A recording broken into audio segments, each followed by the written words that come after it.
Hayden was a very healthy, chubby little baby. After 2 months, he started to just feed different, and that's when Mommy got kicked in and said there's something wrong. And by the third time we had came in, we had gone back. They had seen that Hayden's chest cavity had puffed up. I mean, it was large on the left side, so we knew that then something was wrong. They were diagnosing him with mitral valve regurgitation, and that Riley Hospital would like to see us at 9 a.m. the next morning.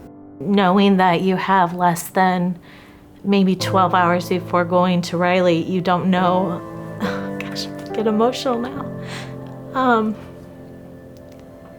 Even if he might not make it through the night. Mitral valve regurgitation would be leakage of one of the valves. And the heart has 4 valves, and that mitral valve was leaking very significantly in Hayden's case, which was very unusual for somebody that 4 months of age. Having the opportunity to meet Dr. Hoyer and having him come into our room and share with us, what the findings were and what we're going to do to fix all of these issues and things like that. There was a sense of relief almost that you just felt like, okay, well, at least we're getting somewhere now. At least there's an answer to this problem. Surgery day, it's terrifying. Every hour you wait for that nurse to come by to give you the update, to let you know how your child's doing. So our first, couple of updates sitting in that surgery waiting room were prep and things like that, and finally the announcement that they could not repair Hayden's valve, but they were going to have to fully replace it. I'll never forget Dr. Turrentine's words, because they didn't think that a valve would be able to fit Hayden's heart, and Dr. Turrentine said it just fit. Oh gosh, seeing him in recovery, honestly, that was probably the worst part for me, just because, watching him lay in a bed as an active little boy and trying to understand just what all the contraptions and devices and tubes and everything coming out of his body were for, and what they were, why they were needed, was hard, to see. But honestly, I can remember my wife putting her hand on my shoulder and just saying, "Honey, this is the good part now. Now we can celebrate, try to get him, back to recovery and get over this." So it was pretty powerful.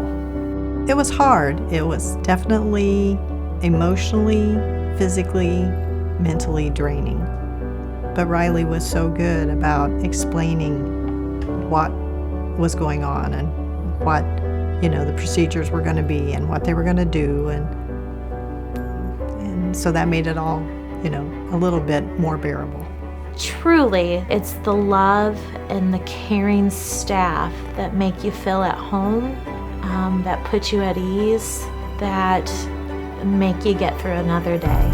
When Hayden was going through his surgeries, Dr. Turrentine said there are things they do now that weren't available 20 years ago. And if Hayden would have come in then with the same thing, he said, we would have basically sent you home and said, enjoy your time.